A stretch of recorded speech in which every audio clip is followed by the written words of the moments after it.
Jerusalem. And ask for peace together. Again, if you're a humanitarian, how do you not recognize that the humanitarian issue is perpetuated by Hamas? Yeah, that's why in 1948, Hamas did the Nakba. Oh, wait, they were fucking formed in 1987 and backed by Israel at the time as an Islamist counterweight to the Palestinian Liberation Organization. You know, more Marxist and more revolutionary Palestinian organizations were squashed violently so that Hamas could fucking take that. What a fucking psycho. Okay. It's a women's rights humanitarian issue. That's why we have to murder every mother in Gaza. Okay? Because it's a women's rights issue. It's a children's rights humanitarian issue, which is why we have to murder every child in Gaza. 65 of them, to be exact, in the past 12 days of the bombing campaign. It's an LGBTQ rights humanitarian issue, which is why we have to murder all of the Palestinian gays. Again, all of this in addition to calls for the destruction of Israel and the murder of Jews around the world, not just Israel. Yes, free Palestine from Hamas and the PA. Are you aware of the Martyrs Fund provided by both the PA and Hamas, the Palestinians? The Martyrs Fund pays monthly cash to stipends of the families of the Palestinians killed, injured, or imprisoned while carrying out politically motivated violence against Israel.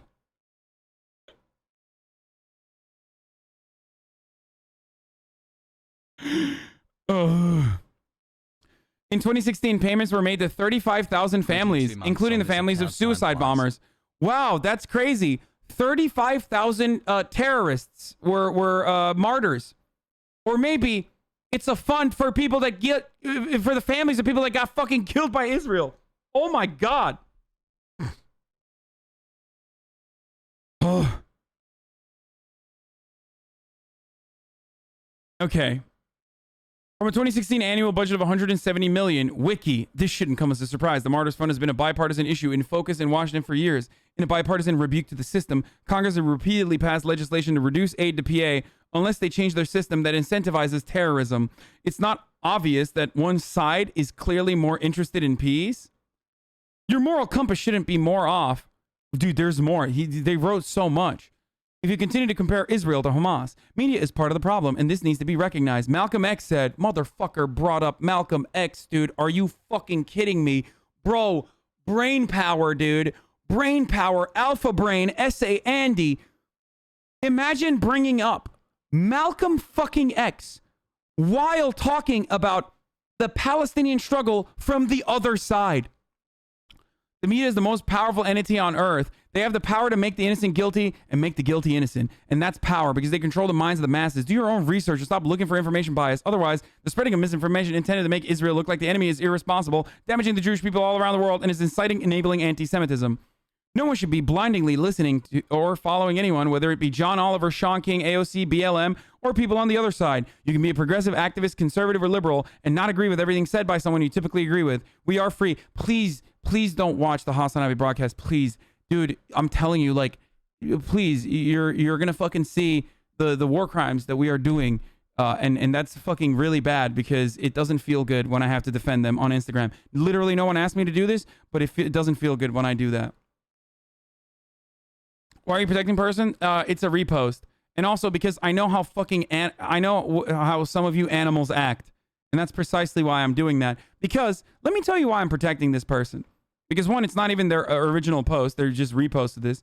And two, because some of you animals will literally go there and write such unfathomable, unspeakable things because you're such fucking incredible, brilliant activists that you think like doxing some fucking random Instagram influencer is activism, that my coverage of this will turn sour and everyone will just remember the reaction, the unfathomable, horrible experience that person went through just for speaking their minds.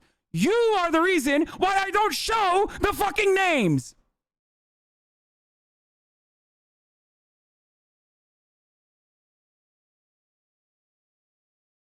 Because some of you cannot help yourself. Palestinian territories. See, there you go. Fascism ends. CEO de Antifa says, fascism ends when fascists are too scared to leave their homes, dude. Yeah, dude, you're ending fascism by fucking shitting on some random delusional IG influencer.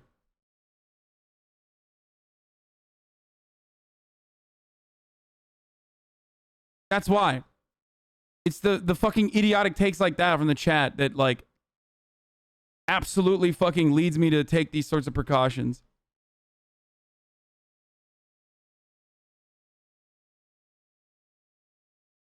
We are free to think, question, learn, change. When we stop questioning, learning, yeah, dude, literally fucking learn and challenge the fucking psychotic Zionist programming that you've been force-fed since birth, I guess. Read the history, understand the history. Yeah, like Jews controlled it for 3,000 years, right? That territory. We know the results for the Jews. This is anti-Semitism hiding in many forms as it presents itself with Hitler and Nazi Germany. Yeah, I know. Exactly. As it presented itself with Hitler and Nazi Germany, it became political.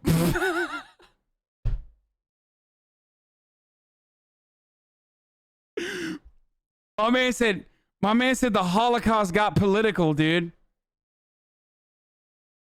Only then was it political.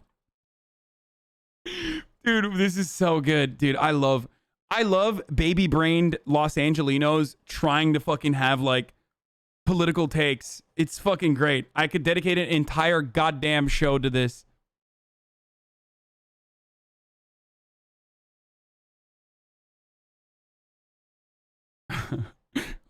Hitler was like, hold up, I'm about to be real political, dude.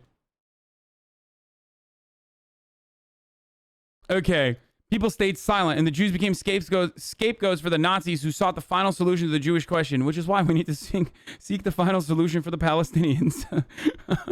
People made excuses and failed logic made it possible to... Failed logic is the reason for the Holocaust is fucking awesome. What an insane take, dude. Why are you undermining the horrific atrocities of the Holocaust and the systemic and deliberate ideological underpinnings of it? Why the fuck do you do this as a Jewish person? Why would you engage in historical revisionism around the Holocaust if you are literally a Jewish person that is trying to make an argument as to why you should support Israel?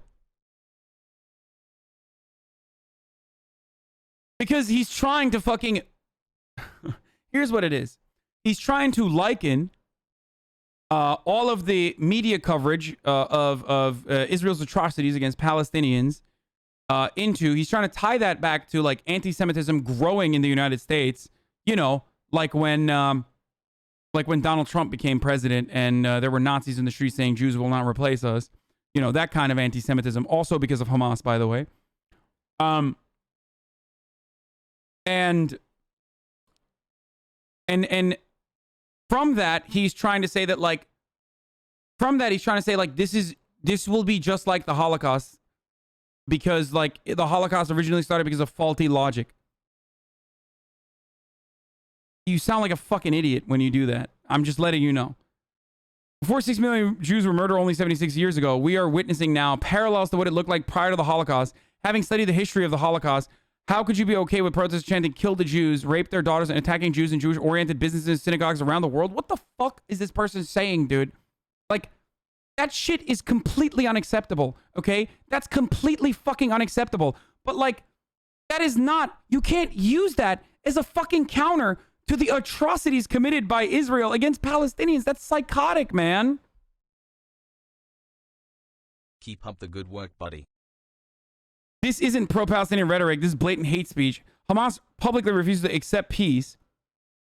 It is a non-starter. Read their charter. It's publicly accessible and available. We are in dangerous territory if the media and influencers have the ability to convince smart individuals who claim to be humanitarians to stay silent in the face of terror. Don't let it be too late this time. Don't remain silent and please do some research before you post. Dude, it's fucking nuts, dude. It's nuts. It's fucking nuts that like the real problem here is my fucking fifis. With the people that are saying like the IDF can't keep doing this bloodshed. Free Palestine to Hamas has a much different meaning than Free Palestine to you. To Hamas, Israel equals Palestine. Free Palestine means destroy Israel and the Jews who occupy all of Palestine. Most of what the world recognizes as Israel. Israel's constantly on the defense. Only two neighboring Arab nations even recognize the state of Israel, Egypt and Jordan.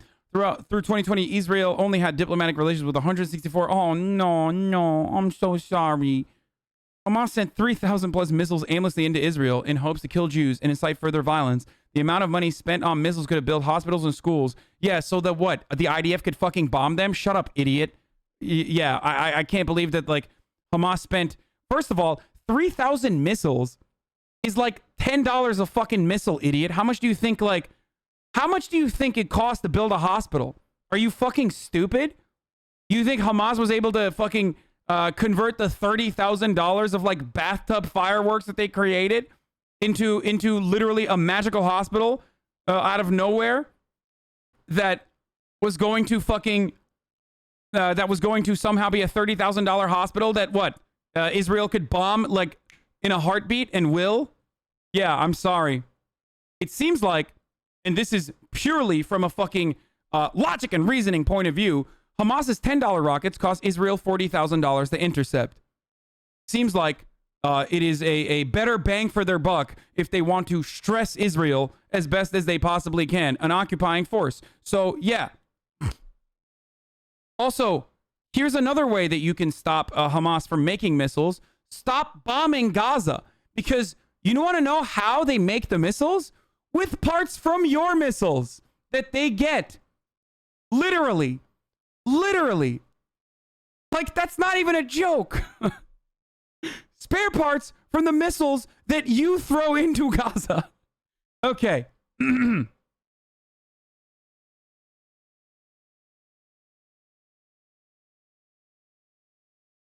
Anyway. Israel's constantly on the defense, only to aimlessly into Israel to kill Jews and incite further violence. Again, whenever someone says aimlessly kill Jews in Israel, that's what Hamas is doing. I'm just going to respond with, so you want to give them F-18s and airspace so they can deliberately target military positions. Is that what you're saying?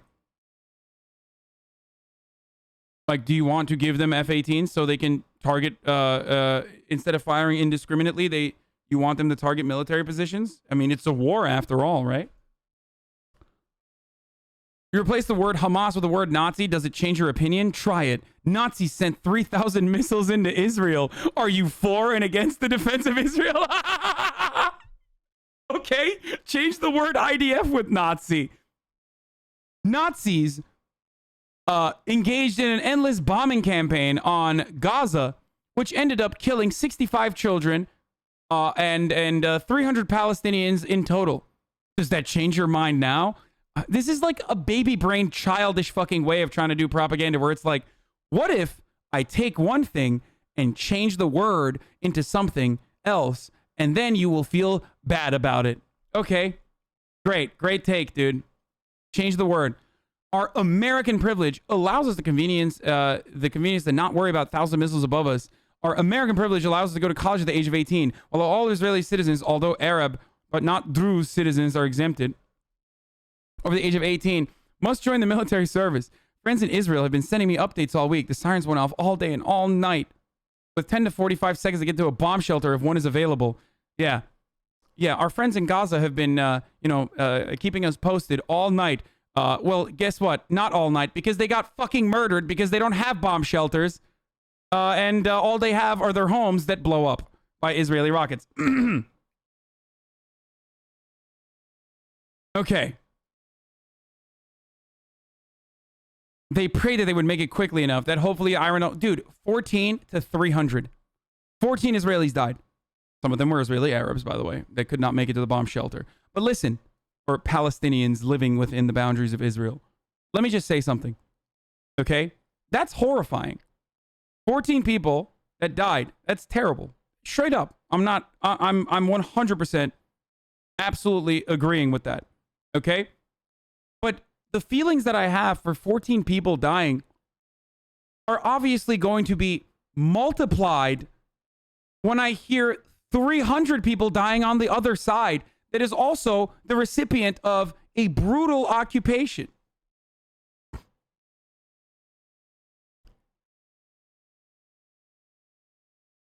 Jesus Christ, if you feel like, the casualties, like the 14 deaths are horrible, then you must be incredibly upset about the 300 Palestinians that died. But no, you're not. That's why you wrote this like 100-page Instagram infographic that no one, unless you're a psycho like me, is going to fucking read, to literally put into words your justification for why you defend the IDF and why you defend Israel and how, all Palestinian Hamas, basically.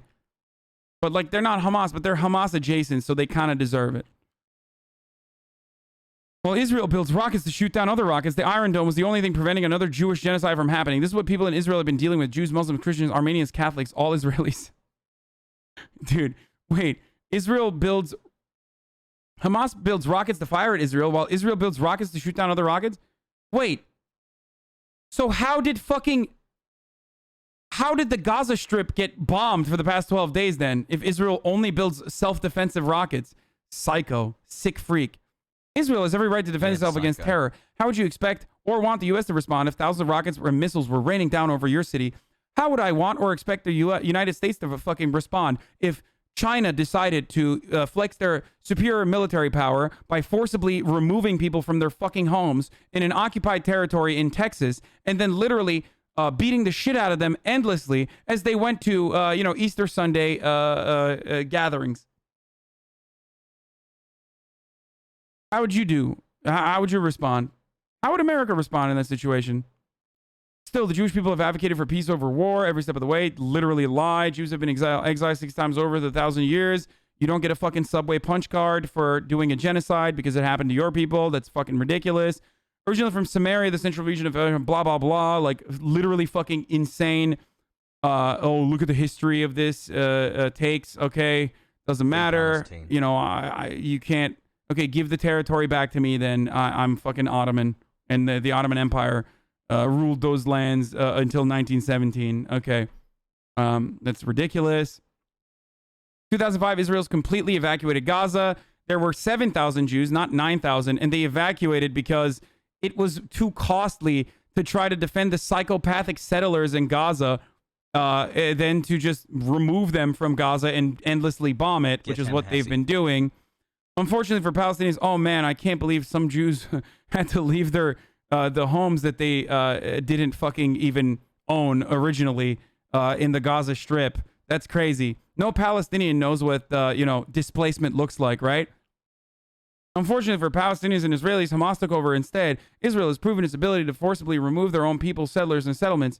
Yeah, imagine if Israel showed their fucking ability to forcibly remove their own people and settlers from the settlements in the fucking occupied West Bank territory too. I'm just saying, if Israel's so good at removing their own settlers, then maybe they should do that more often and all over. This is the worst fucking post I've ever read.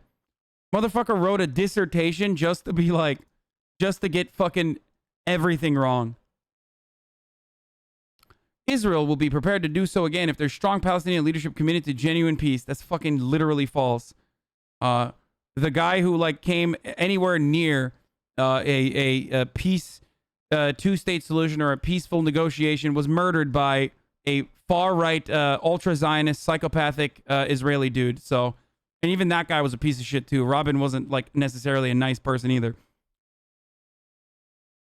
Palestinians and Israelis deserve peace together. Kumbaya. After I literally justified and didn't even mention the Palestinian deaths once, the number of Palestinian children who died, or the fucking many buildings that fucking were blown up by Israel, or even Israeli bombs, which are all defensive apparently. They're defensive bombs.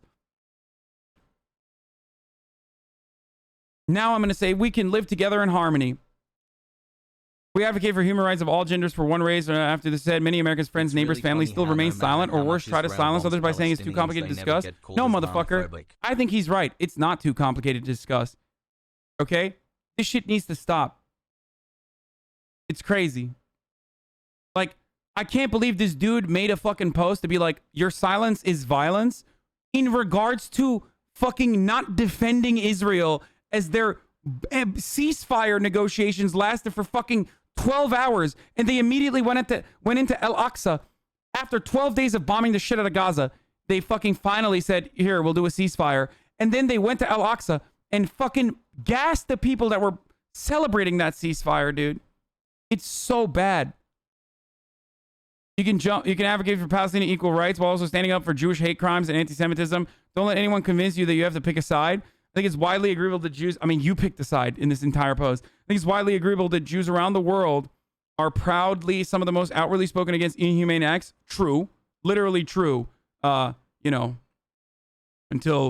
the incredibly militant opposition to Palestinian humanity in existence. You saw that again multiple times the past years. Is it because we've been persecuted, exiled, targeted, imprisoned, and murdered for thousands of years? Jewish people, not just Israelis, around the world are being attacked as a result of politics and media influence. Realize that Jews make up less than 1% of the population. We need our voices, not your silence. Please denounce domestic terrorism and anti-Semitism in all forms in countries worldwide. The way the world turns a blind eye towards anti-Semitism only proved once again how important and necessary Israel is to the Jewish people. The weapons and political power they have today. Go do your homework. Again, I haven't eaten yet. I'm not going to eat. The only way to protect the Jewish race is to have our land land contained by borders dedicated to that cause. Is our only hope. If all else fails, i.e. Nazi Germany, if intellectuals and politicians continue to be persuaded and persuade otherwise, we have a place to call home where soldiers will fight for our survival without doubt. That was the worst thing I've read in a long time. Like, straight up. Absolute fucking filth.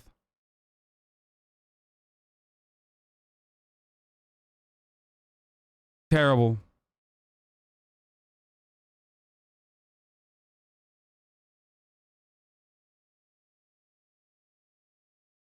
Okay.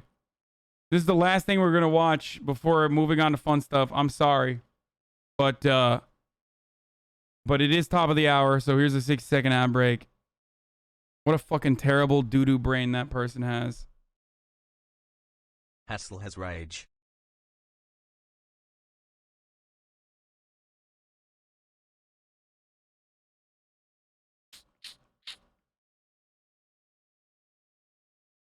Please go eat some food, mate.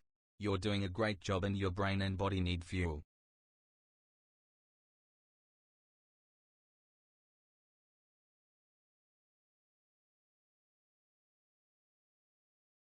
$90 day.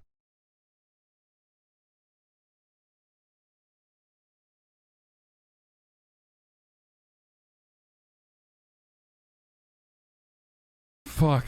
Okay.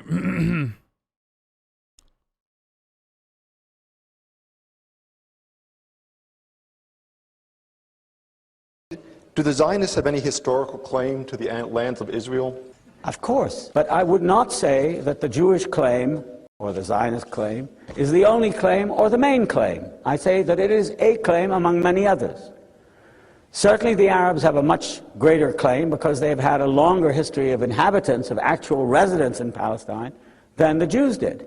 If you look at the history of Palestine, there's been some quite interesting work. Can you not reach out to this person to let them know they're spreading hate and misinfo since you said they have a following? No, they don't have that big of a following. If they had a big following, I would have fucking blasted them. Done by biblical archaeologists, you'll see that the period of actual Israelite, as it was called in the Old Testament, dominance in Palestine amounts to about 200 to 250 years. But there were Moabites, there were Jebusites, there were Canaanites, there were Philistines, there were... Yes, give Palestine back to the Canaanites, dude. Straight up. That's what I've been saying, dude. I've been saying this. True. Their fucking land, brother. Sorry. Sucks to suck, boys. It is what it is, but that is what it is. Many other people in Palestine at the time and before and after. And to isolate one of them and say that's the real owner of the land, I mean, that is fundamentalism. Because the only way you could back it up is say, well, God gave it to us. Yes, but I mean, Christians think that God gave it to them, and Muslims think that God gave it to them. I mean, that's not a rational argument. So I think the people who have a history of residence in Palestine for a certain amount of time, including the Jews, yes, and of course the Arabs, have a claim. But, and this is very important, I don't think any claim, I don't care whether it's given by God, about whom I have many doubts, by the way, or by the emperor, nobody has a claim that overrides all the others and entitles that person with that so-called claim to drive people out. I mean, that's the point.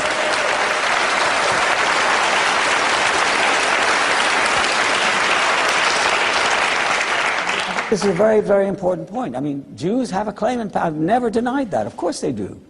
But is it a claim that can tell a Palestinian, well, you've got to leave this house because I mean, I got it. This is literally the exact same take that I've had as well on this exact same issue. Like 3,000 years ago. I mean, it's true I come from Poland or from Brooklyn, but I have a bigger right to this house than you do. So get out. That's... But in 2 minutes? No, I've said this before too. If your claim or an ownership, if your right to exist can only happen with death and destruction and displacement of Palestinians, then no, that is not a fucking accurate claim to that right, or an accurate claim to that land or right to exist in the way that it does. I'm sorry, I disagree with that kind of logic. I already watched the Inside the Battle of Jerusalem. I did literally say that.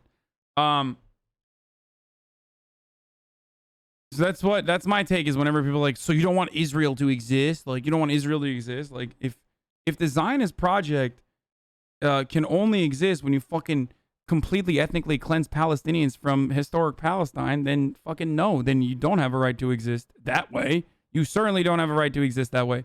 You can exist in other ways. Officers guarding Jeffrey Epstein when he killed himself admit falsifying records and cut a deal that avoids jail time. Oh, come on, dude. Really? 5% free Palestine. Really, dude? Territories. Why? Like, this is... Why are they doing this to me, man?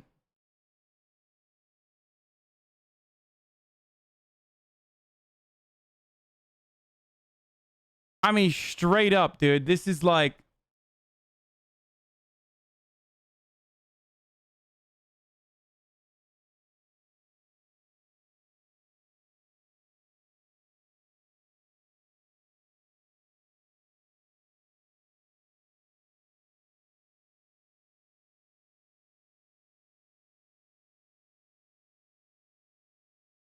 You are disgusting. You serious? Got from Edward Said said to this? What? Previously subscribed for 13 months. Why can't I see their fucking...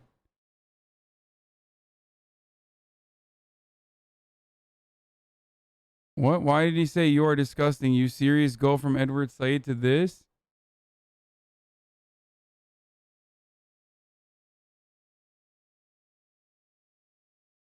What do you want me to do? Not fucking not look at this?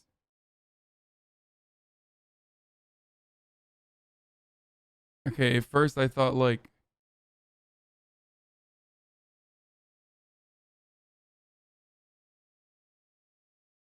He's talking about the rough transition from something serious like the Israel-Palestine issue to somewhat facetious like the Jeffrey Epstein scandal. Yeah, motherfucker, guess what? This is how I do my broadcast.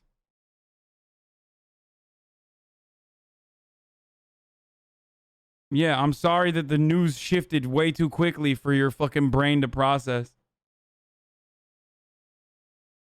God damn, bro. I cover Palestinian issues for the past 2 weeks, like literally 4 hours a day at the minimum.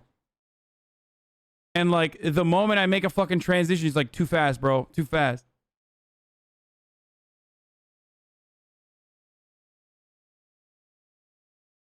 Can't take a goddamn joke. All these people love you in here. Calm down, geek. I mean, some of them do. There's...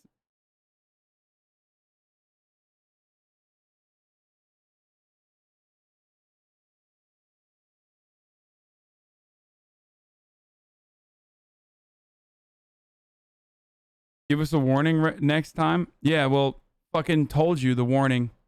We're moving on from hard news to more fun reacts, okay?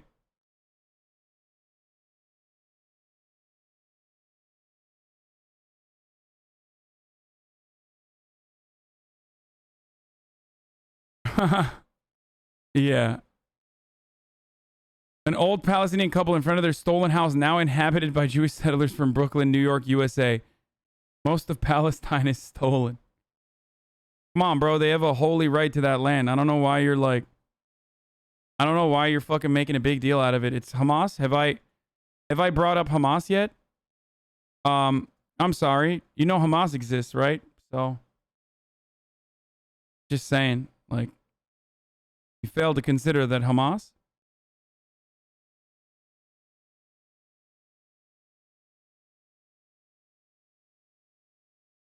Azan was having a good day 6.5 hours ago.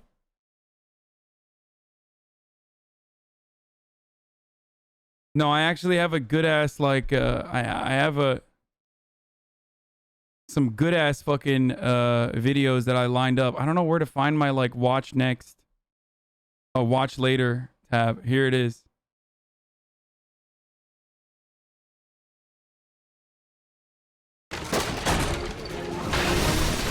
That was the unrealistic part. We're not gonna kick anything down. And then see how magically a 20-foot hole in the wall was created? That's not gonna happen at all.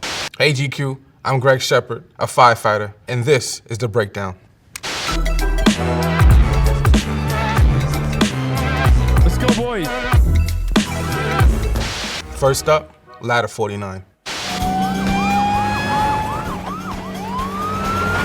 So this movie's called Ladder 49, not Engine 49. So there's a difference, right? So in the engine, primarily our job is to respond to medical emergencies, and in the realm of a fire, put the fire out. That's why we have all the holes in the back. The ladder, or better known as a truck, their job is to find the fire and locate any other civilian. That man isn't fighting fire, he's fighting diabetes. Bro, my friend, you have literally never met firefighters. If you think that, like, all firefighters are, like, in shape, that man represents the overwhelming majority of firefighters.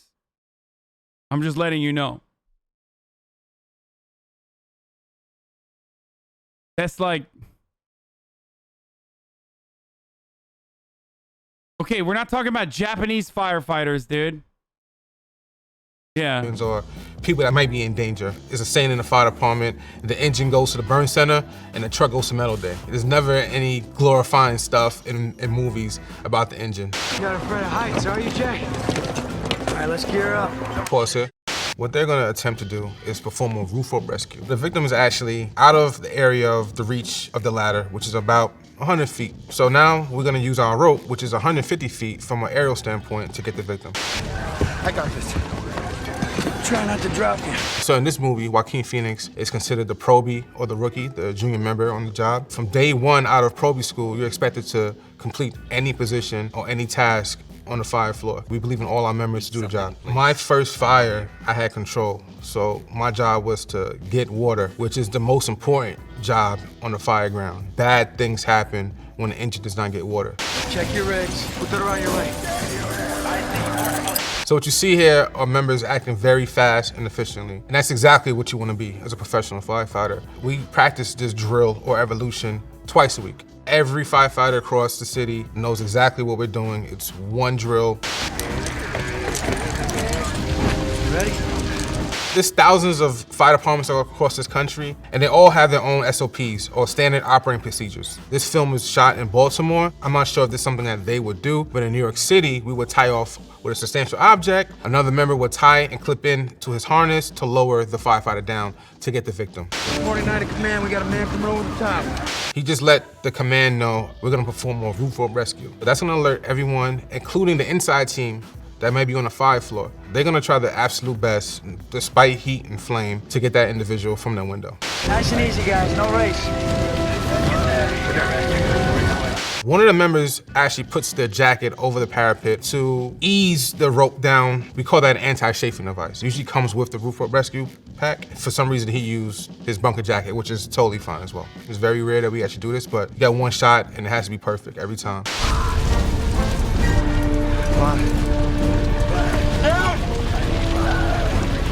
We are trained to let the guys up above, hey, I'm 2 feet away, I'm 3 feet, stop here, and then recalibrate and talk to the victim and let them know that, hey, I'm here, I'm coming, don't do anything, I'm right here, just hold on tight.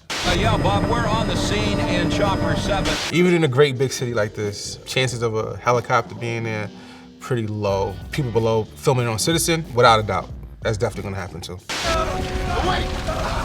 Wait till on the set, just wait till on set. I love how he said, hold on, stay there, instead of saying things like, don't jump. When they hear words like jump, unfortunately, they might just do exactly that.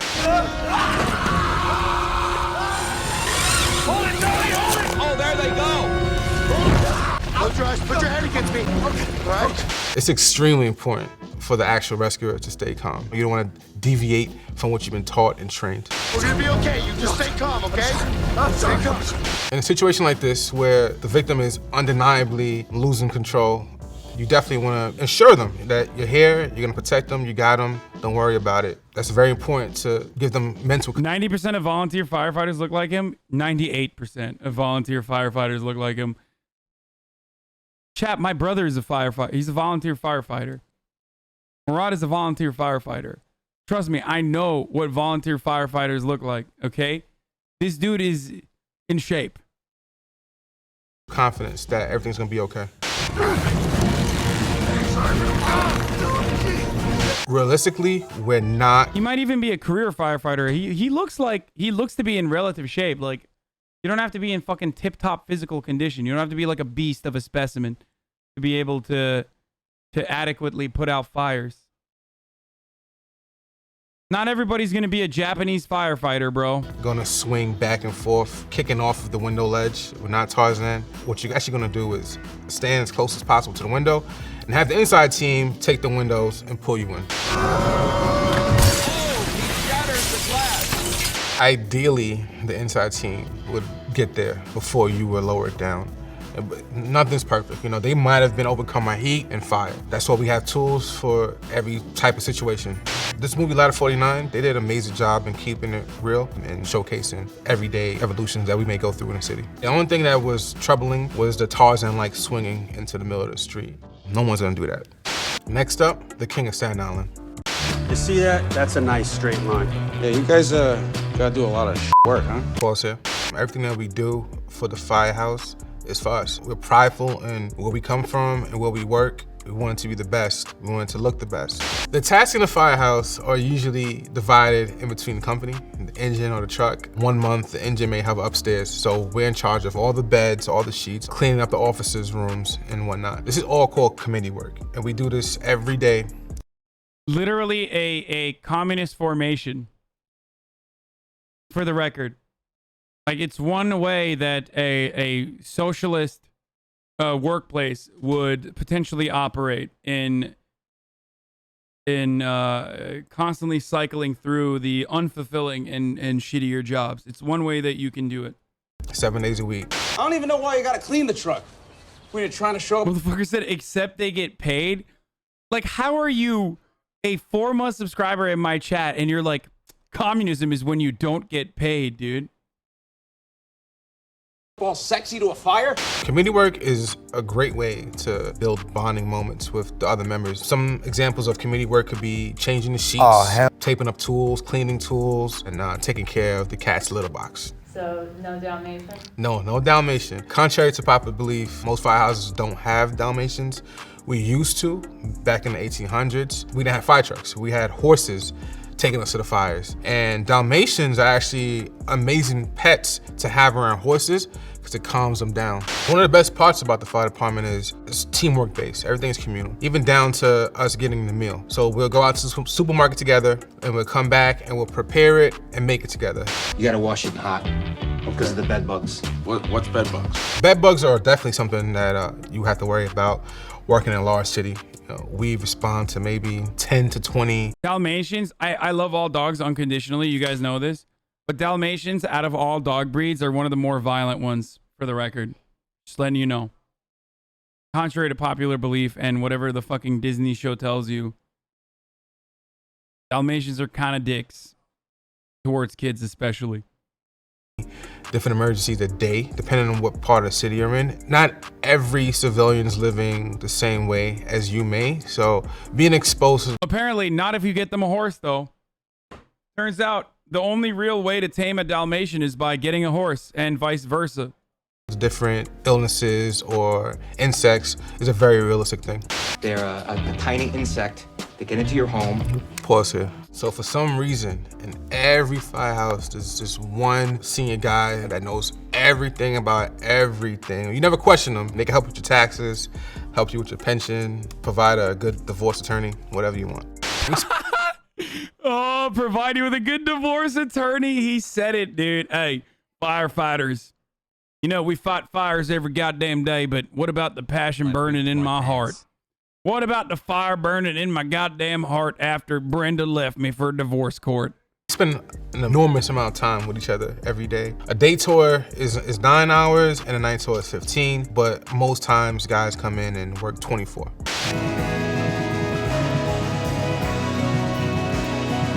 We, have fun with each other sometimes. Sometimes there's lessons involved with this. Hazing and things of that nature is not something that we do. You don't want to make someone feel uncomfortable or Sure. More importantly, you don't want to harm anyone. Were you on the job when Stan was killed? What's the first thing you thought of when you heard? I wonder if he had kids. Being a firefighter, unfortunately can affect your family life as well. You're not at home as much as someone in a traditional 9 to 5. And also there's a risk factor. It's a very dangerous job. At first, I think my family was pretty worried. It was a little stressful for them, more for them than for me. This is something that I always wanted to do since I was 5. That's all I ever truly wanted to do in my life. This is cute as fuck, to be dude. a firefighter. So let's skip ahead to later on in the movie. Listen up, we're getting multiple calls on this box. Going to a fire. Suit up. We don't allow civilians to ride with us in the fire trucks, especially going to emergencies. It's a safety protocol for us. Sometimes we get into accidents, and we wouldn't want anything to happen to someone that's off duty or not a member of the department. So that tan cloth that he's putting around his head and neck is actually called a hood. That's gonna protect your neck and your face and your forehead area. Parts that may be exposed from the face piece and the helmet. Transmit a second alarm.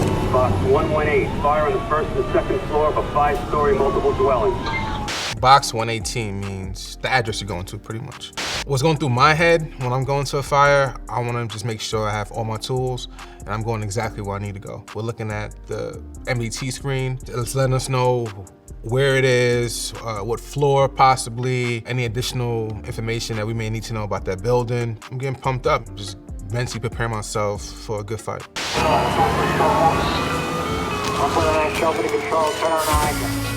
What you see here is an indication of one of our larger fires that we may face in the city. Every fire scene is different. Some are more hairier than others. It just depends on the combustible material that someone may have in their residence or apartment. You saw the hose being flaked out by itself as the engine proceeded to the fire building. That is something we would do.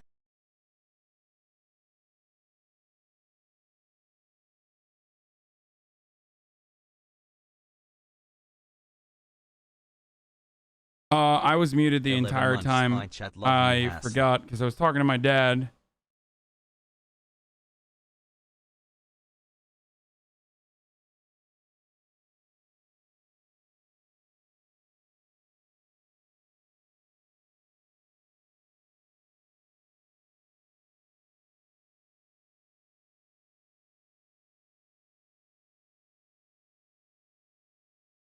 Three-year streamer, by the way. Man, shut the fuck up, okay? I forgot what I was saying. I literally forgot. Oh my God, what's wrong with me? Dude, I've been on fire today, boys, okay? 2 gym sessions, 1 last night, 1 this morning. Fucking big business deals and shit. I'm losing it. I'm fucking losing it. I haven't eaten yet. I forgot to eat. So I think that's factoring into my processing power, just like not working. It's just my brain is not functioning. It actually makes it easier for us to stretch line. It saves energy for the members. Opening the door. 49, here comes you. Oh, I was gonna say I remember now. I never watched this movie. I forgot that Bill Burr was even in it, and I hadn't watched this movie, but now that I'm reminded that Bill Burr is in it and it's about firefighters, I might actually watch this movie because I love Bill Burr and I love firefighters. Firefighters are great. They're awesome. Even though there are a lot of firefighters who are just fucking reactionary as fuck, but hey, what are you gonna do? It's garbage trailer. Water. Hit it, go, hit it. So what you see here is every member has a specific task. Chauffeur hooking up to the discharge, allowing the nozzle man and the backup man to have water. Another member climbing a portable ladder to get inside the fire department. That's our outside vent man. Every position on the fire floor is critical and everyone needs to do their job. So here in this movie, they actually did a really good job showing how no matter what's going on, you gotta get to where you gotta get and do your job. Steve Buscemi, he's the chauffeur. It's an extremely important job. You have to get us to the box and get there safe. His job is to get us water. Without water, nothing good happens at a fire scene. What Steve is doing is adjusting the pressure to a specific line. At a fire, we can have 2 to 3 different hand lines off of one engine. So it's very important that you know what pressure and how much to give that specific hand line. That's why it's all color coordinated at the pump panel. It looks like he did it before, yeah. And I believe Steve was a firefighter as well prior to him becoming very famous in acting. George, take the aerial and vent that 3rd floor window. Take the aerial and vent the 3rd floor window. Probably telling the OV, climb the fire truck. Dude, how the fuck did Steve Buscemi become an actor then? Like, he has a classic don't quit your day job face. It actually blows my mind that he like made it big in Hollywood. Like, good for him. QCL. You know what I'm saying?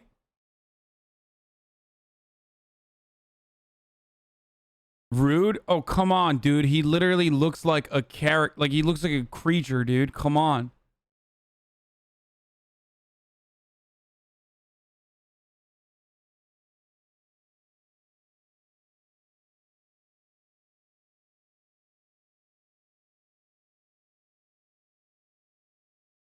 I just passed my fire test. I'm in the process right now becoming a dream to be firefighter. Can I get a good luck, have fun as I go into the physical? Good luck, have fun. And get to the window, make it essentially a door. You want to make that easy as possible to get out if you need to retreat. That's not something that we would do. We're not gonna just dive in head first. What they were missing was actually we want to sound the floor, make sure it's substantial enough for our weight. Then he'll go in. I was just about to say, it's like the easiest way to go head first back down to the fucking 1st floor, dude. With his leg, not just diving in with his head. Engine members and ladder members all wear the same gear. The difference for our weight, but like, yeah, he's fucking overweight. Sure, that's whatever. But it's still in much better shape than you, Chatter. But also, they have a lot of fucking gear on and shit. So they're even heavier than usual. So the roof man's gonna have a saw and a Halligan hook, as opposed to someone in the engine. Our main job is the hose line. So irons man's gonna have a Halligan and an axe or a maul. The can man's gonna have a water can and a hook. So the weight variances on the position. On average, bunker gear is about 75 pounds. And, you know, working in a very vertical city like New York, it can be very difficult at times. I got a 1045 on the 2nd floor. Terminology in this film was pretty accurate. They used things like 1045, which means civilian that was in or around the IDLH, which means inherently dangerous to life and health. You see here how the portable ladder is at the window with the fire. In real life, you might have put it to the window that is just smoky. You're not gonna wanna go into part of the apartment where it's completely engulfed in flames when you can easily move it over 2 feet and go into the one where it's just smoky. So the bunker gear in this film does look pretty accurate. They probably use models that were maybe 2 or 3 years older than what we currently have, but it was pretty spot on. I seen guys with that gear on. Good pause. So what you saw there was the firefighter giving a civilian oxygen through his face piece. To preserve life, that's something we would do. Next up, I now pronounce you Chuck and Larry.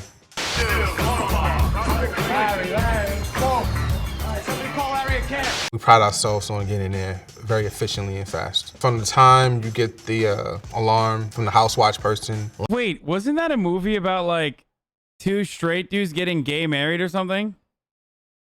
What is this?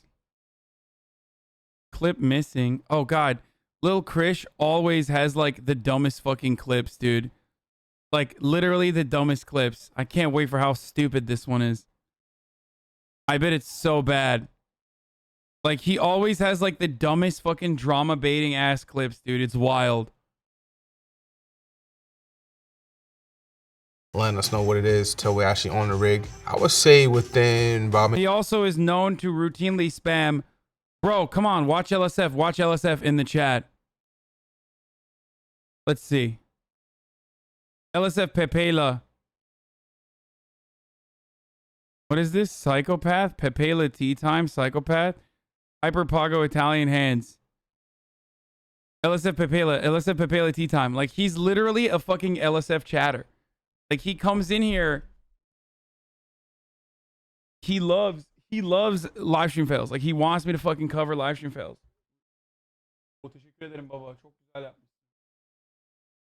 My dad made it for me today. And it's probably a lot more delicious than what I'm used to. You know what I'm saying? Maybe 45 seconds, and we're out the door. So most times we're around the firehouse, we are just in our uniform. It could be shorts or long pants and an apartment issue polo or button shirt. So when a run comes in, we just run into our bunker pants, which has our boots already assembled with them. Put on our coat and our hood, gloves and helmet, and then our SCBAs already on the rig. We still do have poles in every firehouse. It's just a faster way for us to get down if we get a call emergency. Mom, you said you're gonna sign Mr. February for me! I will, I just gotta go save the city first. The calendar is a very real thing. We do have calendar for firefighters in the city. I'm not part of that. I might be part of like the Dad Bod edition or something like that. But no. We host a lot of fundraisers, whether it's for our members or someone in the community. We always love helping people. You know, as firefighters, that's what we pride ourselves on. There's a pause right here. We don't ride on the outside of the apparatuses anymore. That was in the 70s. Members have gotten injured by holding on to the outside of a fire truck. We get very minimal information about what we're going to, maybe the building type, structure, how many floors, where the caller is calling from. That's not always indicative of where the fire is. And then when we get there, we get a better sense of what's going on. You could probably see the smoke coming from a certain floor or window, and that helps you adapt to what you're going into. That is something very real. You know, you're gonna get civilians running to you with all kinds of information. You always want to be in a good headspace. You wanna know what the job is, what you're doing, where you're going, and what you need when you get there. There's gonna be all types of distractions. Cars parked on the hydrant, people yelling, saying my baby's up there, my friend member's up there. It's a lot going on. Yeah, other companies coming in from all different directions. It's very imperative that you just stay focused and worry about the task at hand. All of the bunker gear has been fitted for our name to be at the bottom. This help identify you and which company you're from.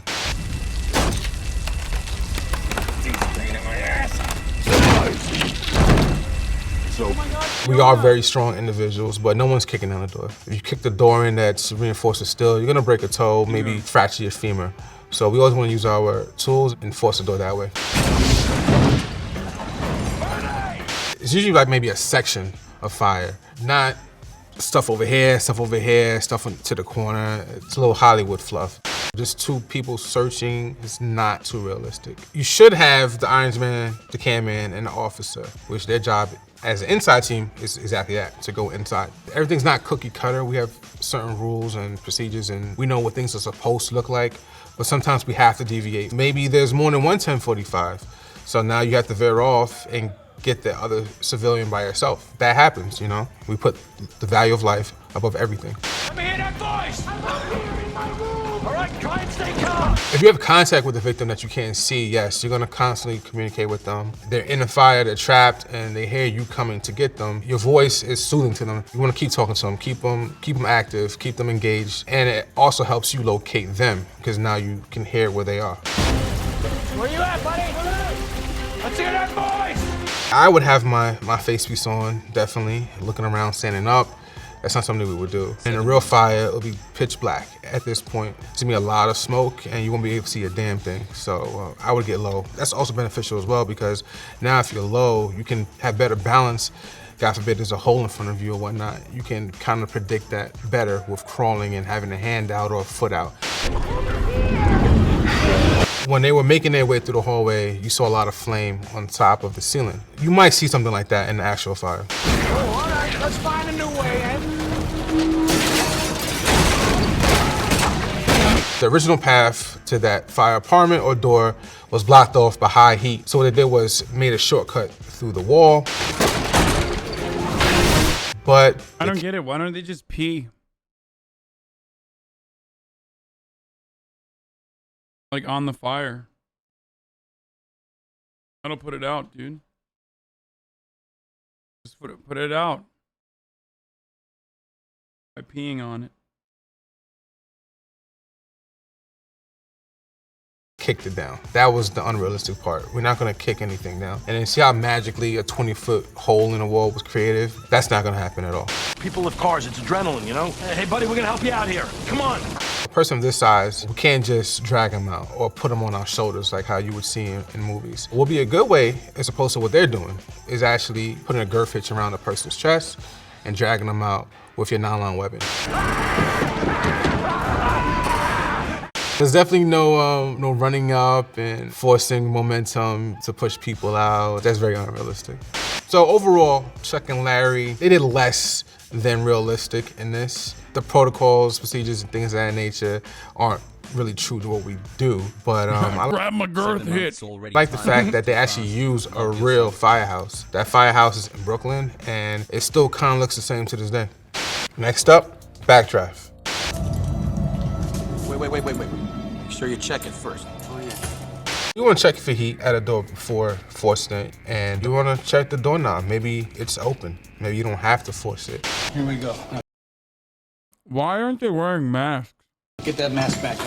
Right. That's not realistic. Our officers are trained to be professional as well, and they lead by example. They're gonna have their face piece on as well, not just tell you to put yours on. Also, the officer had his coat wide open. The ironsman, he wasn't masked up, he wasn't ready to go. If thick black smoke came billowing out that door, he might be fumbling around to get his face piece on and find his tools. You know, anything can happen when you're not prepared. That is a pre-indicator of a bad draft in the very near future. You're gonna have thick, black, velvety smoke pulsate in and out very rapidly. What they had here was more of a light, steamy look, but they got the gist of what it would look like as far as speed goes. A bad draft is pretty much an explosion of the byproducts of fire. Superheated gases explode and ignite everything in that room. What causes a bad draft is now a sudden rush of oxygen into that area, or IDLH.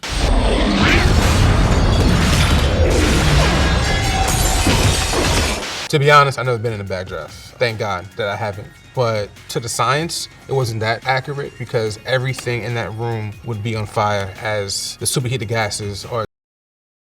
Wait. You die, right? Do you even fucking survive a backdraft? Exploding. That was a little Hollywoodish, where it was more of like a fireball or dragon breath coming at that firefighter. It's not gonna just be pinpointed to one person or one object in a fire room. It's gonna spread out from a place of high pressure to low pressure. Your skin starts to burn at about 150 degrees. Your lungs can sear at anywhere from 300 degrees on upward. In the backdraft, probably about maybe 2,000 degrees. So unfortunately, with his face piece compromised and his lungs definitely for sure seared, his chances of surviving are very low.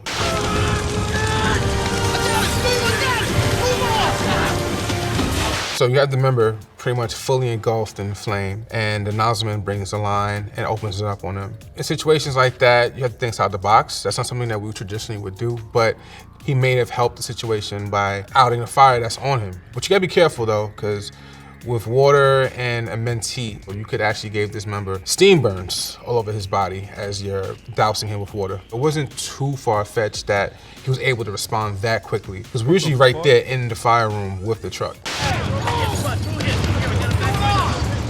I think most firefighters have seen this film, whether they like to admit it or not. I wouldn't necessarily say they all think that it's realistic, but for the simple fact that it was like one of the first big budget Hollywood films that portrayed our profession, that's what made it pretty popular within our community. Next up, The Towering Inferno. Pull out the floor plans on 82, we got problems. Fire lapping us? Yeah. Are your comm lines all set up and tested? Throwing jacks on every floor. I'm gonna plug into your PA system. It's very realistic that a chief on scene is gonna gather additional resources that can help execute to put this fire out by using the resources that he has available.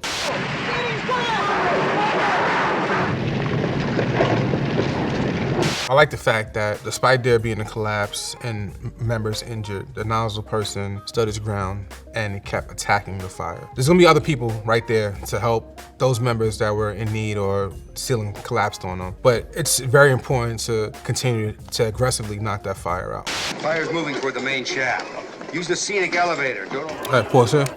You never ever want to take an elevator during a fire emergency. People have died by doing this. If you can, walk down the stairs. As firefighters, yeah, there are instances where we might take the elevator, and that's anything above the 8th floor or higher. 876-5432